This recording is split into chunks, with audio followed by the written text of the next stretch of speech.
Le biais d'autocomplaisance est notre tendance naturelle à s'attribuer le mérite de nos réussites et à attribuer nos échecs à des facteurs extérieurs défavorables. Autrement dit, si c'est positif, c'est grâce à nous. Et si c'est négatif, c'est à cause des autres. Ne cherchez pas autour de vous. Nous sommes tous victimes de ce biais afin de préserver une image de nous-mêmes positive. Ainsi, par exemple, si l'on a une bonne note ou si l'on réussit un projet, c'est parce qu'on a beaucoup travaillé.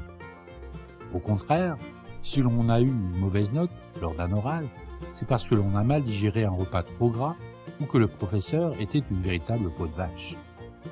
Ou encore, si notre projet capote, c'est parce que certaines personnes ne sont pas encore prêtes à entendre de nouvelles idées, ou parce qu'elles sont tout simplement trop bêtes pour comprendre. De la même manière, sur la route, notre propension à attribuer nos erreurs de conduite à des causes extérieures, météo, autres automobilistes, signalisation, etc., est une chose courante.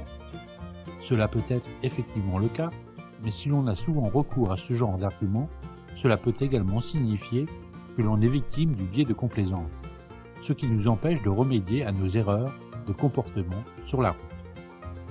Encouragé par l'individualisme de nos sociétés, ce biais correspondrait à un processus de préservation de l'estime de soi. Il est en effet beaucoup plus facile d'accuser les autres que soi-même.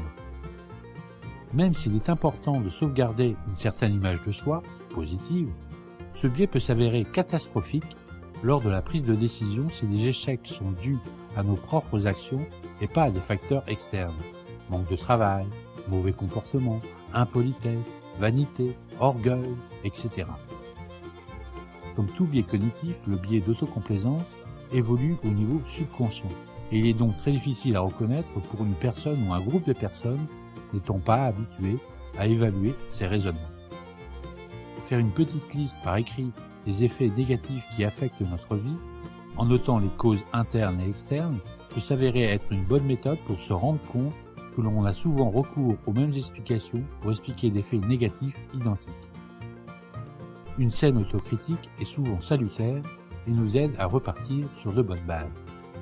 Ainsi, comme le dit si bien Albert Einstein, la folie, c'est de se comporter de la même manière et s'attendre à un résultat différent. Voilà, vous en savez un peu plus sur le biais de complaisance. Reste à savoir maintenant ce que vous ferez de ce petit savoir. À bientôt!